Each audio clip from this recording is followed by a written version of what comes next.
health insurance more affordable, which is why Democrats are in this fight on behalf of the American people. Second row.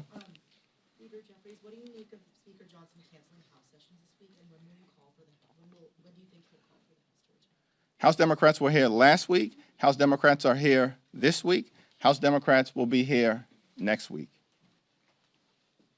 House Republicans are on vacation right now. That's extraordinary. They canceled votes last week. House Republicans have canceled votes this week. We haven't been in session since September 19th. And on that day, Republicans got out of town before sundown, never to be seen again. As we approach the government shutdown and are now in day 8 of the Trump Republican shutdown. And these extremists don't even want to show up to work when they're requiring hardworking federal employees to show up to work without pay because of the Republican shutdown. And so we've repeatedly made clear we will sit down as Democrats anytime, any place, anywhere with anyone, our Republican colleagues, either here in the Congress or go back to the Oval Office to reopen the government, to enter into a spending agreement that actually makes life better for the American people and that addresses the Republican health care crisis. I don't know if anyone else wanted to add. Yeah. You know, Republicans love to advocate for more work requirements for poor people, people on SNAP, people on Medicaid. Well, I got an idea. Let's have a work requirement for Republicans to show up to Congress and do your goddamn job. I mean, millions of people are about to lose their health care. This is a serious crisis we're in, and we can avoid it. We can avoid people losing their health care, and we can keep the government open. They need to show up. Okay. Michael. Thank you, Mr. Leader. Yesterday, you said that 1-year extension on the ACA subsidies was a non-starter.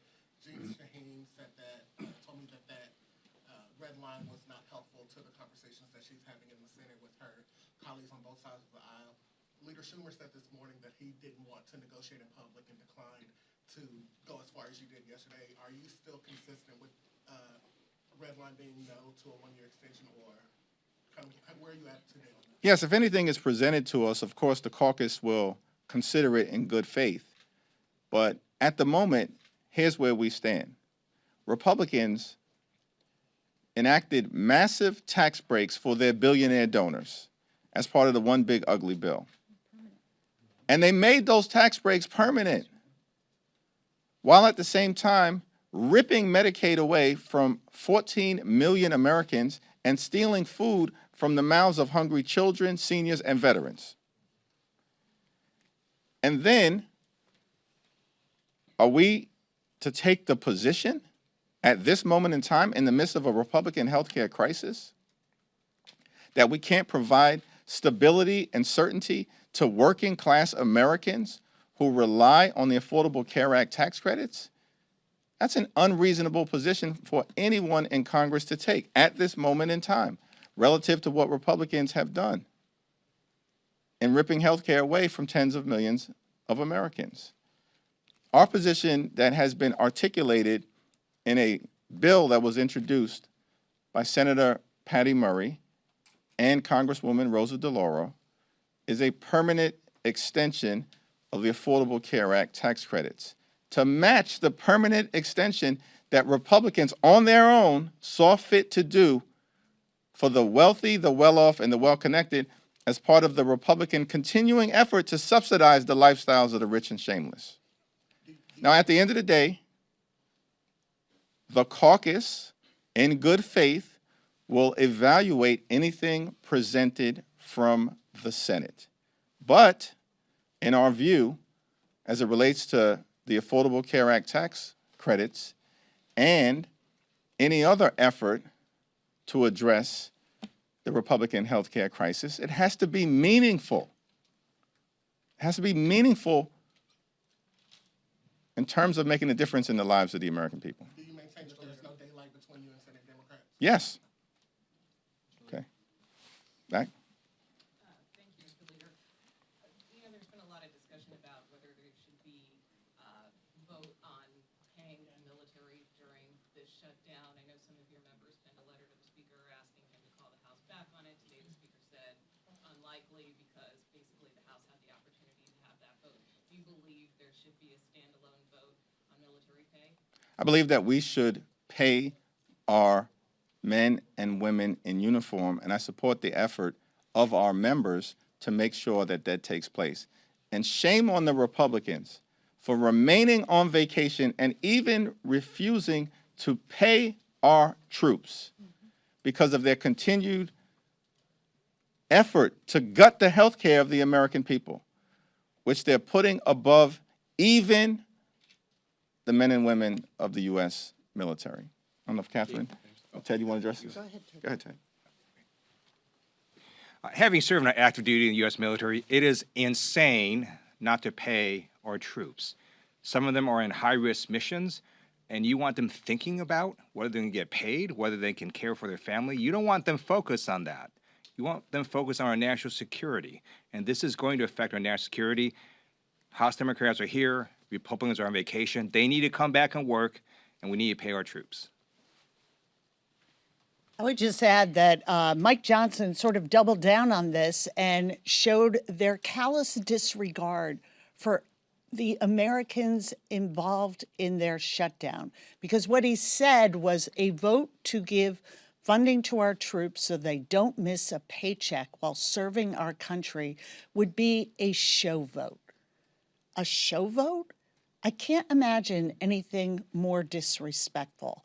And it's just insight into how they are viewing this.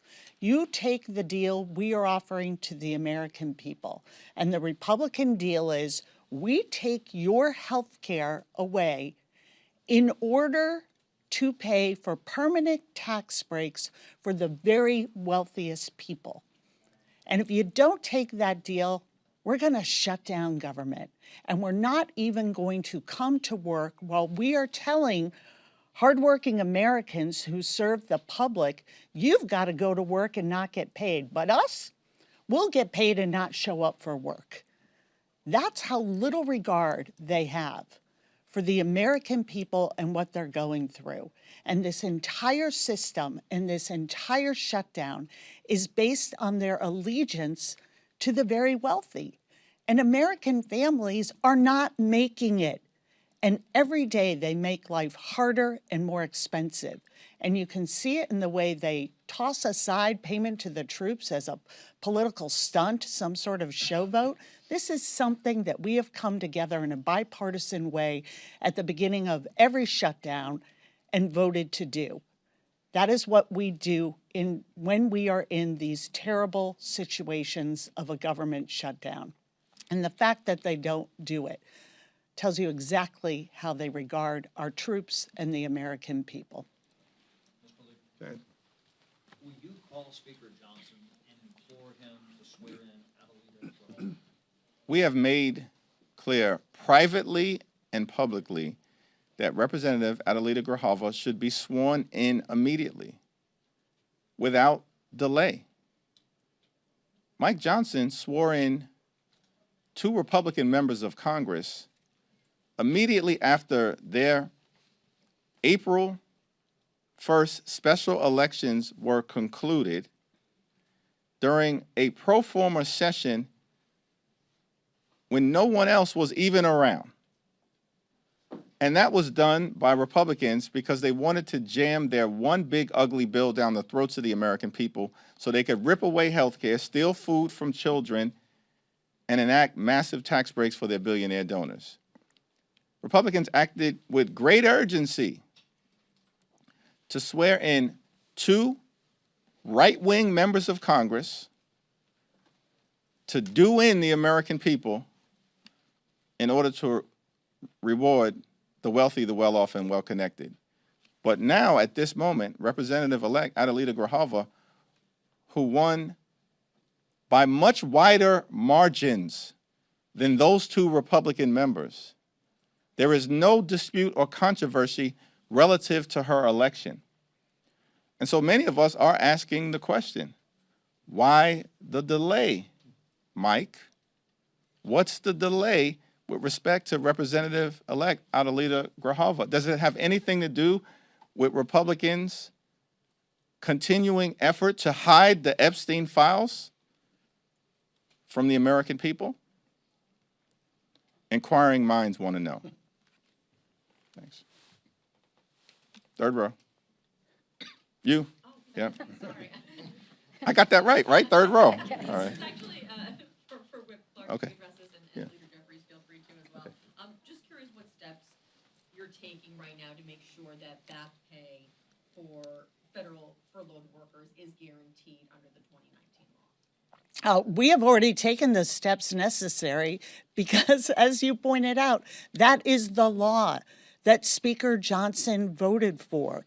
So we know what the law says, and we know that we cannot continue to stand by when the President of the United States says, you know what we're going to do? We're going to continue to make an already painful shutdown even more painful.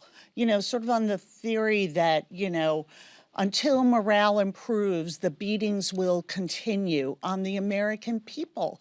And it's all about harming workers.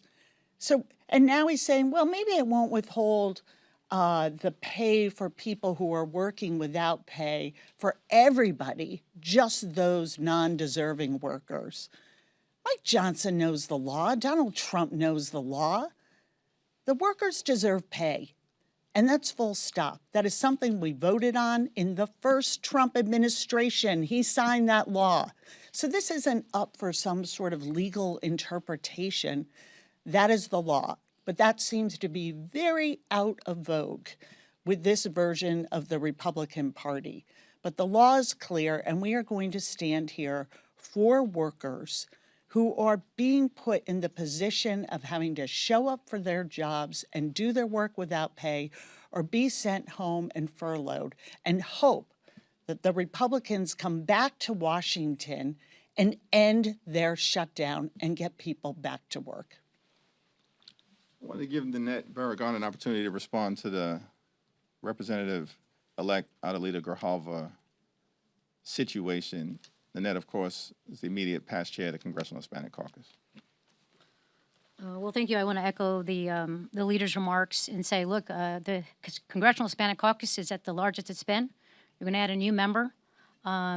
She was duly elected. She's ready to work. She's been showing up here. It's a real disservice, and I think a slap in the face to those constituents that voted for her, that she's not being sworn in to be able to do her work as an official member. And of course, we know that she is set to be the last signature on the discharge petition. So I continue to implore the Speaker to do the right thing. I believe he said yesterday he would get it done, and then they walked it back. But we have a Latina from Arizona who's ready and able, and let's not disenfranchise those voters as they have to sit and wait until the Speaker thinks, you know, this political game ends. We should all really call on him to swear her in immediately. Thank you, Leader. A follow-up on a question that was asked before. You know, we talk about how these subsidies are needed to keep premiums low, and I think there is a question in a lot of people's minds that if these subsidies are truly needed to keep those premiums at that level, does that signal that there are reforms needed to the ACA to lower premiums in general? It's incredibly important to make sure that we extend the Affordable Care Act tax credits for working class Americans, middle class Americans, and everyday Americans. People like Mariah Plant, who we heard from earlier today. She's a 29-year-old from a rural part of West Virginia, a state that Donald Trump won by 41 points. Mariah is a small business owner who gets her health care through the Affordable Care Act, and that's made affordable by the tax credits. If those tax credits expire, health care will be unaffordable for Mariah. She'll have to pay thousands of dollars more per year, and she's already dealing with the adverse implications of the Republican assault on the health care of the American people related to the largest cut to Medicaid in American history. Why is that? Because Mariah is the sole full-time caregiver for her older brother, Matt.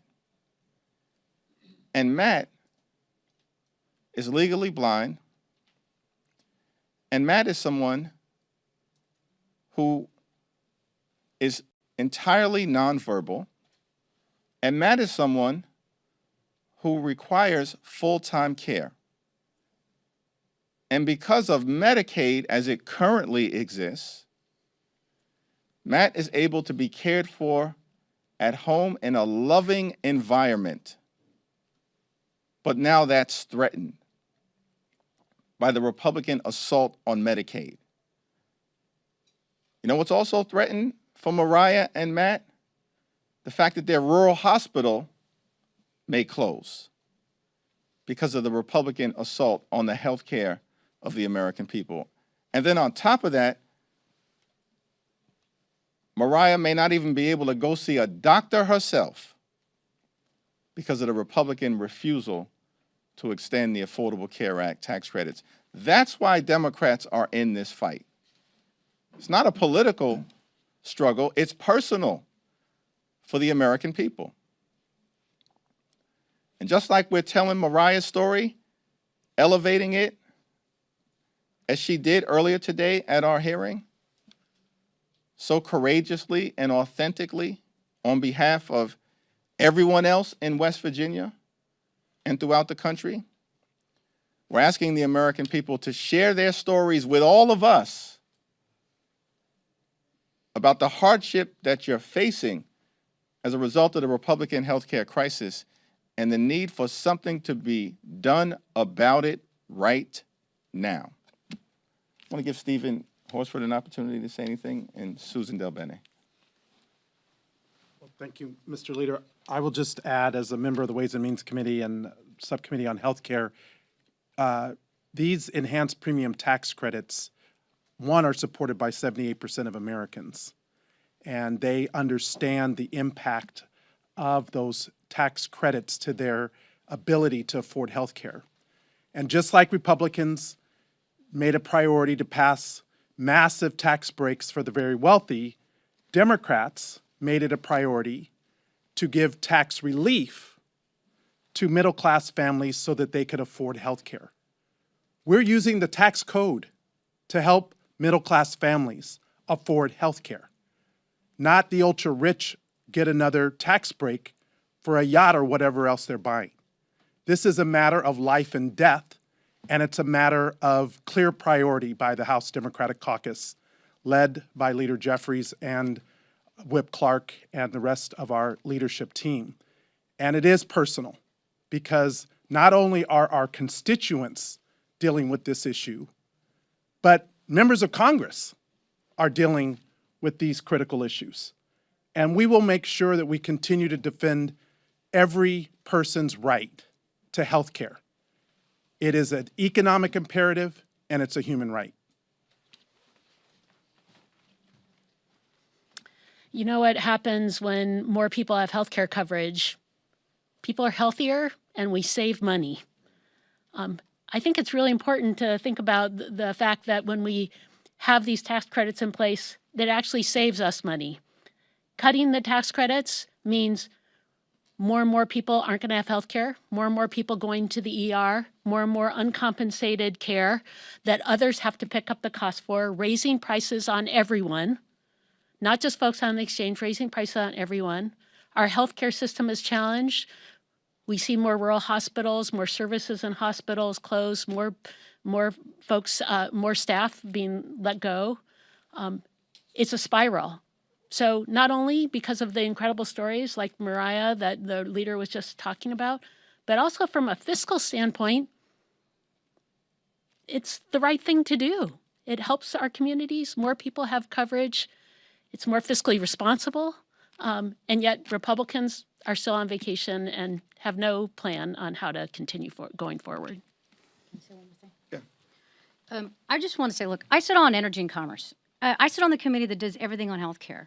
And I can tell you, hearing after hearing after hearing, we are not hearing Republicans come up with legislation or bills that's going to bring down the cost of their health care.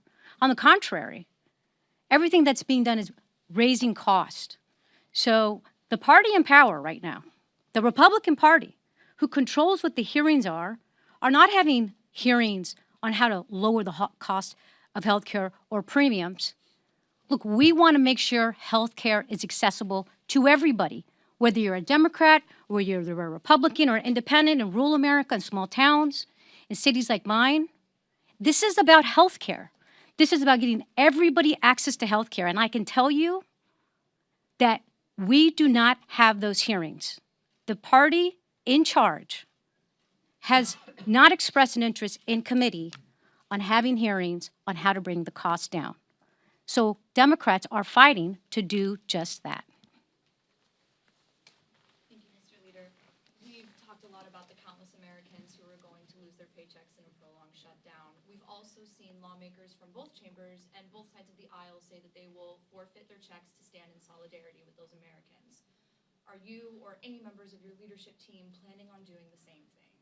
That's an individual decision that every member will have to make on November 1st. Hopefully, Republicans will actually get back to Washington well before that, do their job so we can sit down, reopen the government now, enact a spending agreement that makes life better for the American people now and addresses the Republican health care crisis now.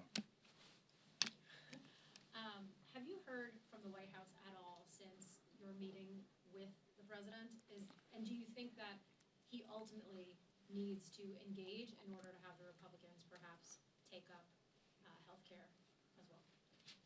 In the White House meeting that we had last week, I made clear to the president, with Johnson and Thune sitting right there, that the reason why Leader Schumer and I demanded this meeting is because at the end of the day, nothing's going to happen on the Republican side unless Donald Trump tells them to do it.